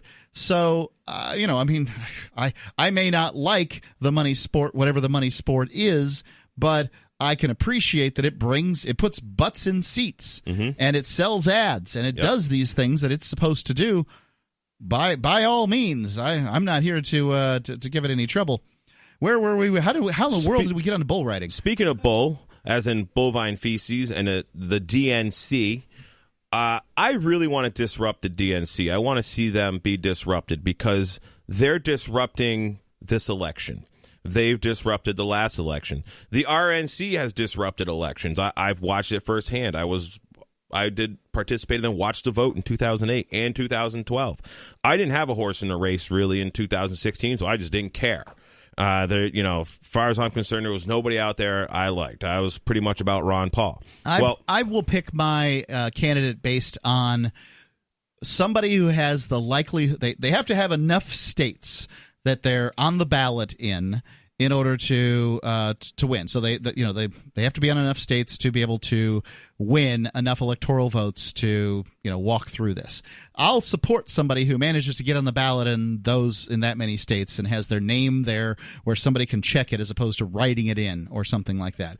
I just can't quite get myself around a write-in campaign for president because basically you can't win doing it. So I want to get Tulsi's name on these ballots in all these states, and she's in the Democrat Party, and I feel the best way to support freedom right now on a national political level is for people to be in a position as voters to be able to vote in a Democrat primary. Now, this is what I've been telling people for about 2 weeks now. I've been having conversations with people. I've been picking up microphones at libertarian gatherings. I've been getting booed. I've been getting cheered, which is actually pretty funny when you're getting booed and cheered at the same time. Yeah.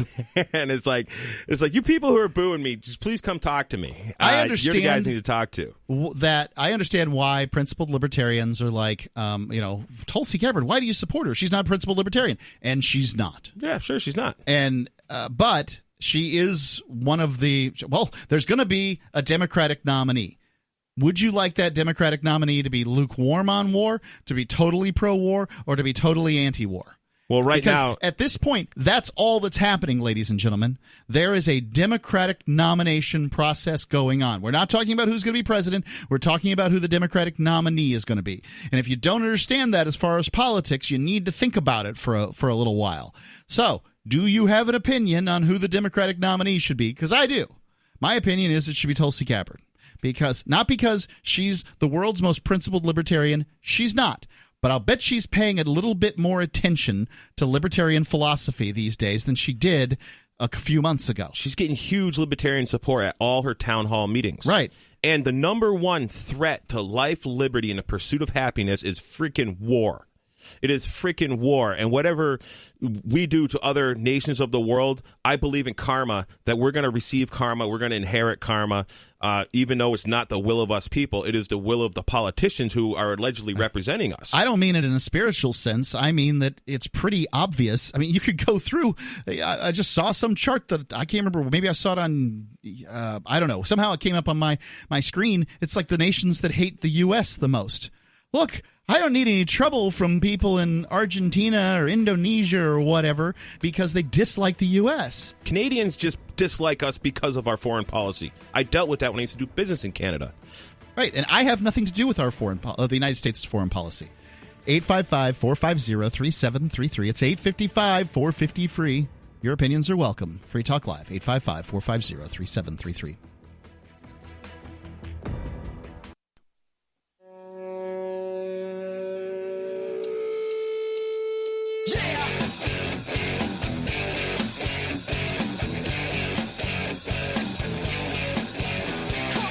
Free Talk Live, 855-450-3733. It's 855-450-FREE, as in freedom.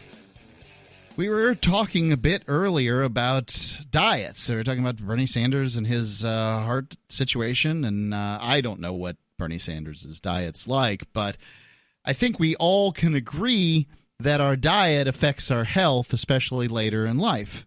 And if you're like me, you can't eat well every single time you have a meal. You choose not to. And I think Balance of Nature has a pretty good solution.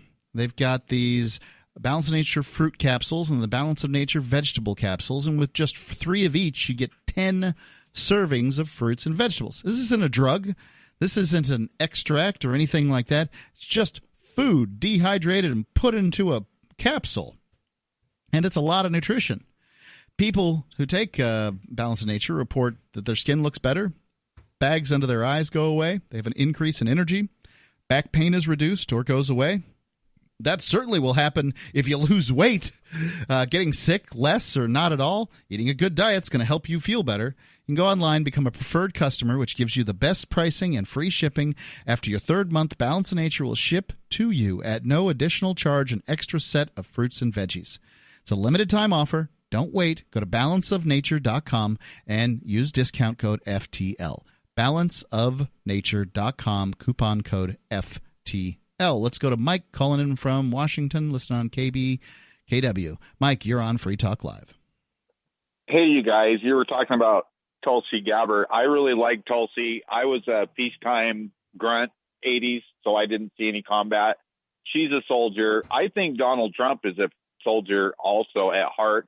He doesn't roll over. I think he's going to get reelected, but I hope if he does that he actually figures out a way to get Tulsi Gabbard to come to the other side and put her in a very important place, because I think she would be good for this country and there would be more of a balance between the two of them. I'm not sure that what would happen if you were, Hawaii is a pretty thoroughly blue state. There's different types of Democrats in Hawaii, so much that the real process of getting elected is in the primaries in Hawaii. I don't know whether you would have much luck getting, whether it even be a good idea for her to switch sides. And by the way, she doesn't have to switch sides. She can be a Republican and work for the Trump administration. I mean, she could be a Democrat and work for the Trump administration. I think a lot of people like her, and I think between the two of them, a lot of people would come together, which is what we're trying to get people to do anyway, not bumping heads for 4 years at a time. And I just think it would be more of a balance, because a lot of people on the left like her, and a lot of people on the right like her as well, I think, because she has no dirt. she's a soldier, and I think we need some soldiers, and I just think it'd be a good balance if he could get her up there somewhere, and she might knock him down a little bit, and balance things out. That's all. Thanks for the call, Mike. Appreciate it. Okay, bye. To add to what Mike had to say there, I was actually having a conversation with so I got this nice sign, Tulsi banner out in front of my house. This was on a heavily traveled state highway. I have a Tulsi sign out in front of my house, which is not on a heavily traveled state highway. And, I'm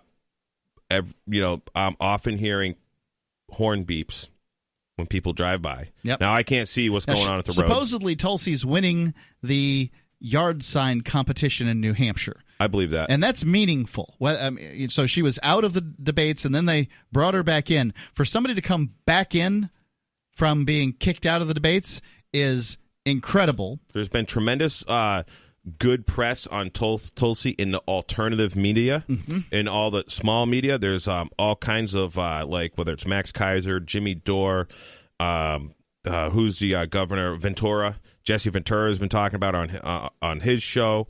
A lot of RT, talk has been about Tulsi and just other, YouTuber media, guys that, they're like these progressive dudes, and they're talking like libertarians almost. Right. I don't know everything there is to know about Tulsi Gabbard, but I know enough about her competition to know I don't like them. Right. So, the fact that somebody might go, and in New Hampshire, it would be very easy to switch party affiliation and just go ahead and. This is what I've been telling people to do. So for weeks now, I've been talking about Tulsi Gabbard. I've been getting, booed by libertarians and Republicans a little bit when I pick up a mic somewhere and talk about this, which I don't really care. And I also get cheers. I get cheered. And I talk to them and say, hey, listen, the biggest threat to life, liberty, and a pursuit of happiness is war. Bottom line. Second, to everybody on a Democrat side, as far as I'm concerned, with the exception of Tulsi Gabbard, is absolutely terrible. And they are all, one way or another, going to just keep the war machine afloat if they become president. And I don't believe the DNC even wants to be holding this hot potato when everything melts down. That's a whole other thing. But just the fact that in New Hampshire, in order to vote for Tulsi Gabbard in the primary, you have to, I believe, 90 days, and I should have got this date before the show, but it's 90 days before the primaries. And the primary is probably going to be in very early January this go-around, which means that you would have to be prepared very early. Like next week. Yeah, October. Real soon. That's what I've been saying, and I talked to a few other guys last night, actually, at a New Movers party about, this, and they're like, oh, yeah, it's going to happen early, 2020, early 2020 is the primary. They weren't sometime in the spring, they were saying. But the thing is, New Hampshire, they changed it in 2012, the rules on this, that you had to be either registered unenrolled or registered Republican to vote for Ron Paul. This is why in 2012, Ron Paul came in second in the Democrat primary, because people wrote him in. And the Republican primary. He came in second in both. Right. That might be historically the first time that's ever happened. Now, news media didn't really report on it because I guess, the results of the New Hampshire primary sort of, don't qualify. In baseball, any stupid thing has a statistic, but Ron Paul getting second in both is pretty impressive. So if you are anti-war, right now, it doesn't matter if you're a Republican or Democrat. If you're anti-war, if you want freedom, the thing that you can do is get yourself in a position in your particular jurisdiction where on primary day you can vote. You can cast your vote for Tulsi Gabbard. Now, it's good to be able to cast a vote. I will point out also, Jay, that even if you can't cast a vote is that basically every $1 you send to the campaign is like another vote. Yeah, so if you can send as a Republican, you could send $1,000 to the Tulsi Gabbard campaign, and that's more meaningful than getting out and voting for her. Not to say you shouldn't, because she needs the votes too, but having signs matters. It's getting news. And voting in a primary. So in New Hampshire, what you got to do is if you're currently a Republican, and this is probably very true in many places because they make it very difficult to, get these Ron Pauls and Tulsi's, any traction in a primary. They're all about keeping the establishment, guys in there. So in New Hampshire, you need to next week, You got to do this tomorrow. Go to your town hall, and if you're a Republican, get yourself either enrolled as a Democrat or unenrolled, and then you can go and you can vote for Tulsi in the Democratic primary. And then when you walk out of the polling area where you just voted, you say, hey, make me unenrolled again or put me back as a Republican.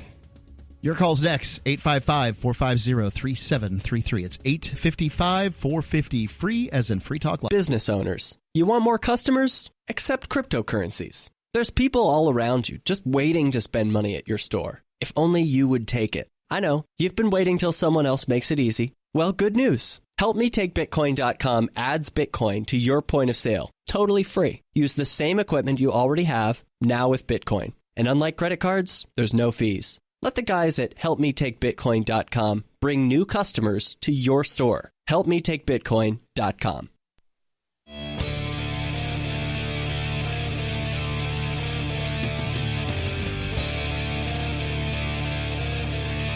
Free Talk Live.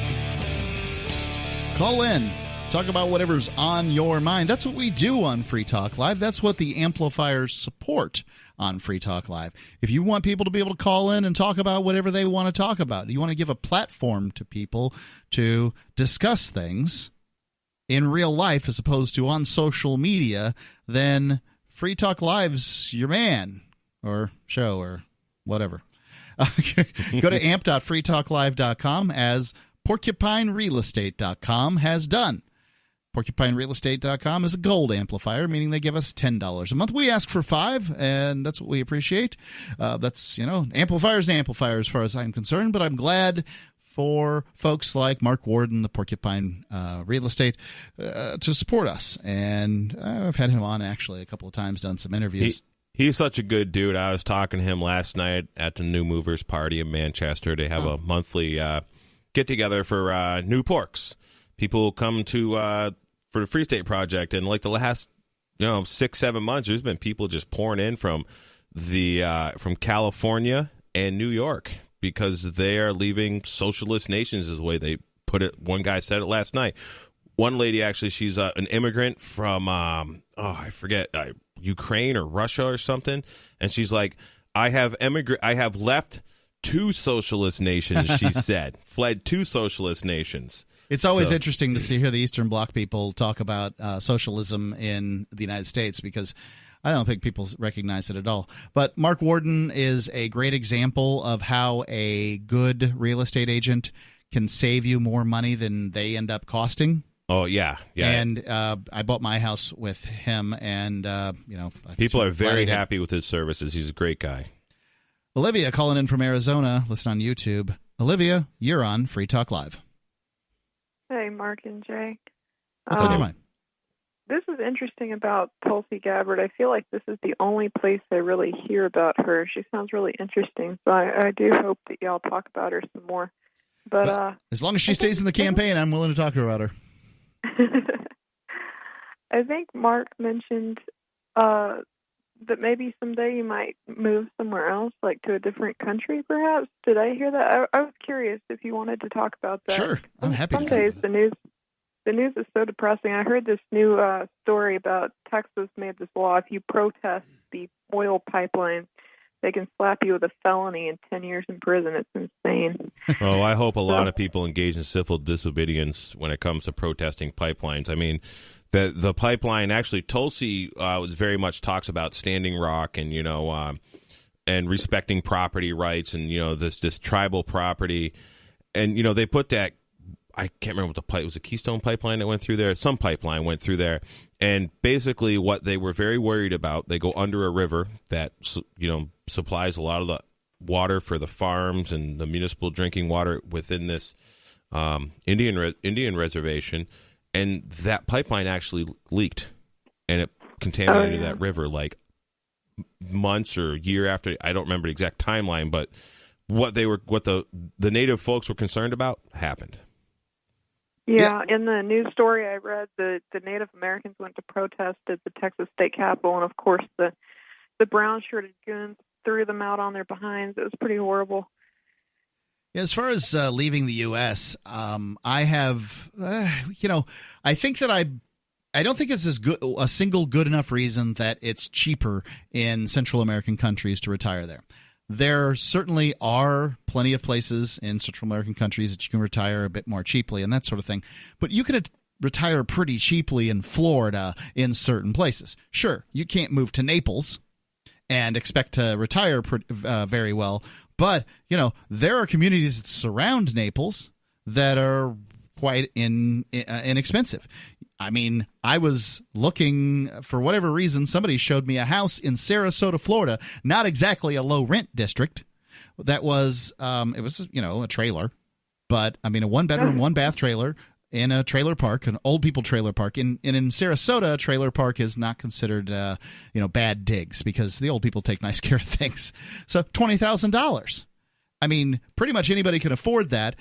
Obviously, you can go places where the food is a little less costly and a variety of things. But when you're talking about housing, pretty inexpensive. Once you're over the 62 or whatever, you get Medicaid, Medicare, and your Social Security kicks in. So I don't think that just the cost of living is a good enough reason to leave the U.S. But for me, I'm so frustrated with my fellow Americans. I'm just frustrated with listening to them babble on about their crap and the nonsense that they're upset about and this thing or the other thing. When they've let the country deteriorate to the point that it's $22 trillion in debt. Now, I'm not saying I'm moving next week or anything like that. And it's far more than $22 trillion, by the way. But that's not even unfunded liabilities. What they're telling you about. And they're complaining about this thing or that thing, whatever it is. It's all insignificant compared to what has happened to the U.S. And people can call me unpatriotic because I won't stand for the pledge, but I won't stand for the pledge because I don't believe in loyalty oaths like the founding fathers don't. They can say that I'm, unpatriotic because I'm willing to leave. I'm mostly interested in leaving because I'm sick and tired of what Americans have brought America to. I think that immigrants to this country are better Americans than Americans are. And that's a pretty sad thing to say. Oh, I've experienced that with the guys I worked with in Colorado. I mean, I have often said about talking to my stepfather about my little sister, I'm like, my little sister would do a lot better marrying one of these, Mexican illegals that work in your operation than any white dude I've met around here, because they're good. They have good values. These people, they work hard. They care about their mom. They care about their brother and sister. They care about their kids. They have like these family values you just don't really find in like the average American. It's gone in the average American. Go ahead, Olivia. Oh, no, Mark, I feel you completely, really, every day. Well, especially today, for some reason, I'm in a funk, and I'm just like, man, it sounds good, some island somewhere, tropical island. Well, I've been to quite a few of them, and I generally have a nice time on those tropical islands. They cost a bit more for the people, the tourists. They cost more for, but you can live pretty cheap there. I was in Belize a few years ago, and we stopped off at a roadside stand and paid, I think, $4 for a plate of food. It's pretty inexpensive to eat if you eat at the right places. Obviously, you can find. And the food's good. Yeah, the food was good. It was everything's organic because they don't even know what inorganic means. They don't even know the difference. Thanks for the call, Olivia. So Tuesday, February 11th, is primary day in New Hampshire. I just Googled it. So there's some information. I'm going to figure out where the 90-day point is. And well, come up I think each state, the best thing to do is to encourage people to check out your state's rules as far as, re-registering. Now, Rush Limbaugh did this at one point, too. This isn't particularly unusual. There's no reason, look, who's going to win the Republican primary? If you're a Republican or you're undeclared, then who's going to win the Republican primary? If you don't think it's Donald Trump, then, well, I got news for you. So you might as well register Democrat and vote in the Democratic primary. And vote for Tulsi. If you really want your vote to maybe kind of sort of count a little bit, I'm not saying when you go do this, your vote's actually going to count, but it's really not. But it's going to kind of sort of count a little bit. The question is, will it matter? Not if it counts. When I, here in New Hampshire, I lived in a little town. They had a big brown box that they put all the ballots in. And you could stand there all day Literally stand there all day and watch people put stuff into this box. And then you could be there and watch them pull all the ballots out of that box and count them up. And you could, if you wanted, count them up too. So anybody who says that, all the elections are rigged in America, well, I know one that's not. And sure, they can throw certain elections. Basically, it only matters in certain counties where the votes go. I mean, these people that do the political thing, they've really got it down to the counties. But I think it's to me, if you care about it, you might as well vote. That's my opinion. 855-450-3733. You can give me yours. 855-450 free here on Free Talk Live.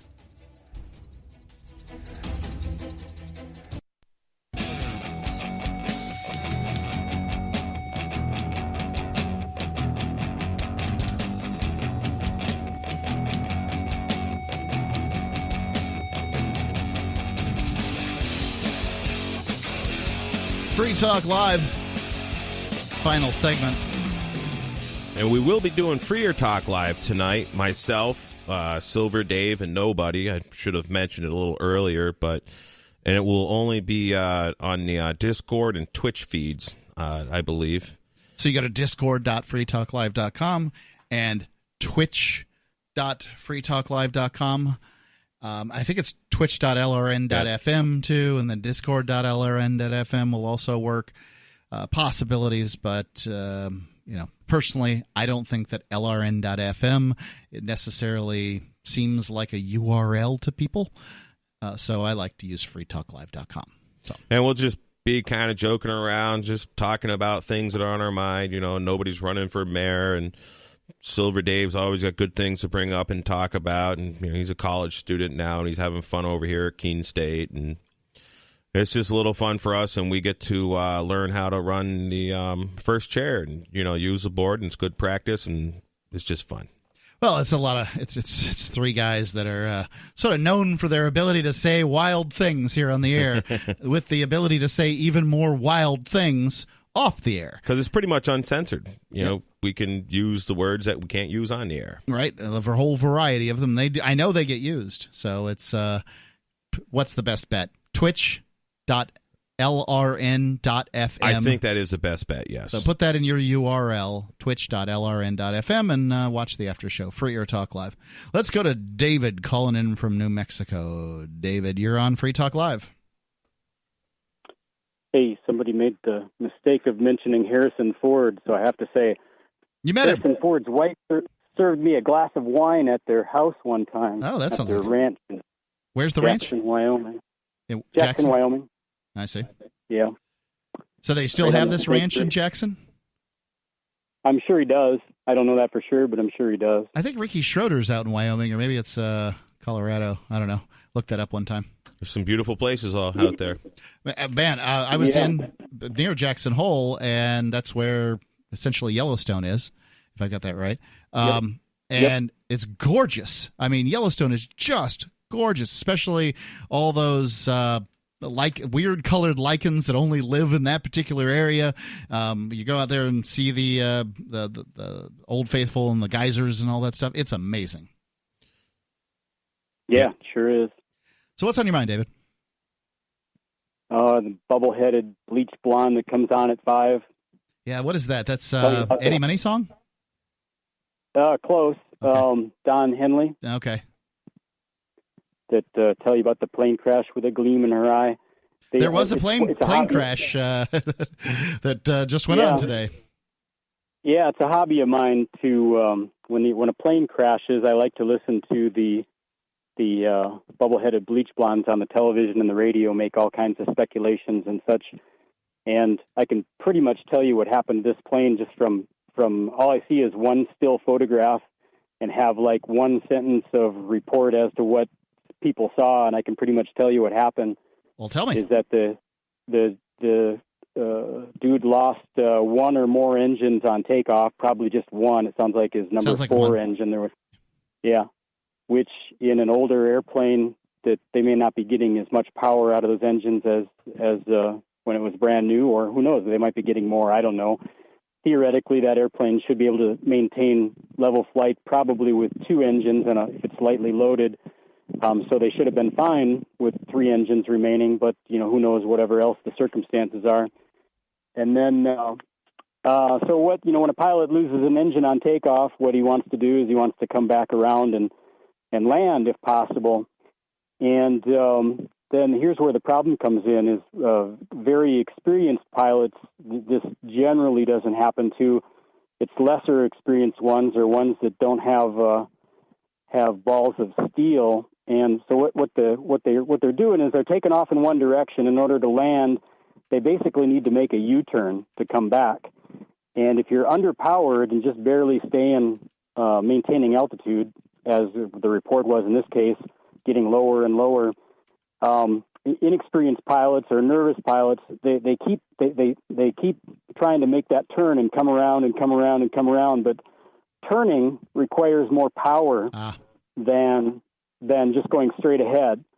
And makes sense. So that makes the problem worse because you keep losing altitude more rapidly than if you just level the wings and do whatever you got to do straight ahead.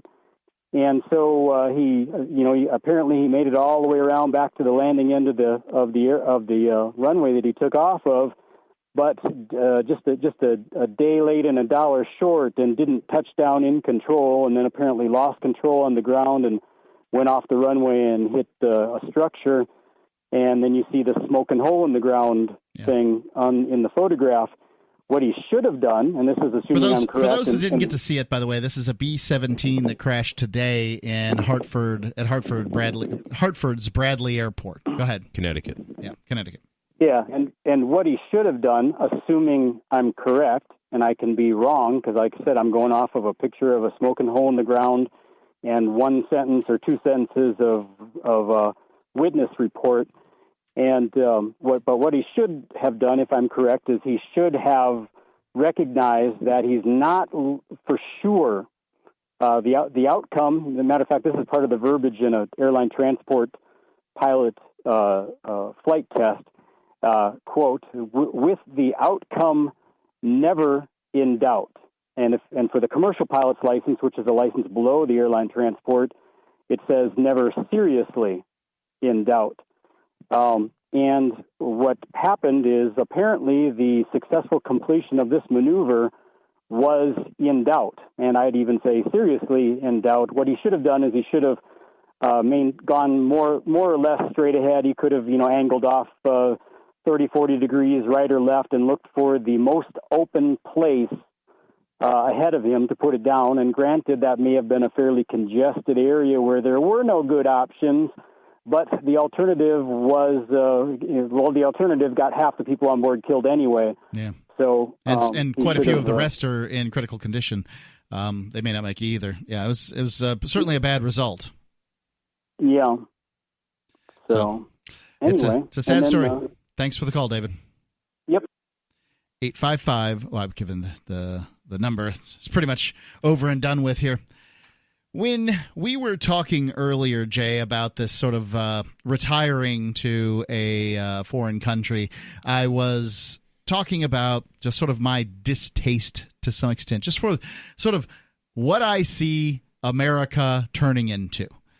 I enjoyed your PorkFest talk on this, and then I actually listened to it again because it's on freekeen.com. Mm-hmm. There's I don't know where, if you probably MarkEdge, freekeen.com, and your talk was about I wish my talk was better. I didn't have my my notes weren't things weren't working as well as I would have liked. You did well with it, though. It was fine. Okay. You did well for the crowd that was there. And you talked about your special economic zones and stuff. It was interesting. I learned a lot from that talk. That's why I listened to it again. And, for me, I think of this story, right? So the Saracen horse riders, you might know them as the Mongols, the Huns, or a whole variety of names that they've been throughout history. But the horse soldiers. Yeah, horse soldiers. These people lived in pretty much the most difficult circumstances that a person can live in, which was the steppes of, like southern Russia, the Mongolia, this kind of general area. They would generally drink the blood of mares because the mares could handle the blood being basically drawn out of them. and survive survive. A little bit. Yeah, they to get some protein. It was hard to live where they lived. Yep. And they would, every few generations, rise up and take over some places and then kind of get beaten back or whatever. They may hold a city here and there and that kind of thing. What they found over time is that their children, they may be able to they can take over a city. They can lay siege to a city. They can take it. Their children couldn't rule, because they didn't have that steel in them that their dads did, because they weren't raised out on the steppes. Right. They were raised in courts with silks and tutors and fine clothing and these sorts of things, and they just weren't able to hold on. It's like a generations of wealth thing, where the people earn the wealth, people make the wealth worth more, then the grandchildren usually piss through it, kind of deal. And we see this all the time. I mean, how many people do you know that, I'm generally talking about white Americans here. How many white Americans do you know that can't tell a story about a rich grandfather or a rich great-grandfather, that if they'd only been in this particular line of the family, maybe they'd have had some more money or whatever. But it's always this one guy who made a bunch of money, and then everybody else frittered it away. Well, I feel like that's what's happened with the country. Some people made a lot of sacrifices to build this up to be the greatest nation on earth, and then not so much anymore. 855. I'll give you the number. Go to freetalklive.com. Sign up for our newsletter there. It's been Mark with you. And Jay. Or telegram.freetalklive.com. You can see our show prep there. Telegram.freetalklive.com. Chronic pain, stress and anxiety, fatigue or lack of focus, dependence on opioids or opiates? John Bush here, owner of Brave Botanicals, inviting you to try a free ounce of kratom, the controversial plant remedy the government doesn't want you to know about. Why, you ask? Well, it's big competition for Big Pharma. From grandmothers cutting Oxycontin to keep up with their grandkids, to young adults kicking Adderall and quitting drinking, more Americans are turning to kratom to help them through the day. But the government won't stop us. When the credit card companies kicked kratom to the curb, I accepted e-checks and crypto. When Facebook shut down my ad account, I did podcast interviews and advertised on Free Talk Live. And now, to give a big FU to the man, I'm giving away kratom for free. To get your free ounce of kratom, go to freeounceofkratom.com, pay $5 shipping and handling, and I'll send you a free ounce. Visit freeounceofkratom.com to claim your free ounce today. That's freeounceofkratom.com. Bitcoin.com has launched a trading platform at local.bitcoin.com, allowing you to buy or sell Bitcoin Cash via dozens of payment methods like PayPal, Venmo, bank deposit, remittances, or meeting in person with cash. There are no ID requirements to sign up for and use the site, and all communications between buyers and sellers are encrypted. Finally, a global trading platform that respects your privacy. Visit local.bitcoin.com to get started trading Bitcoin Cash. local.bitcoin.com.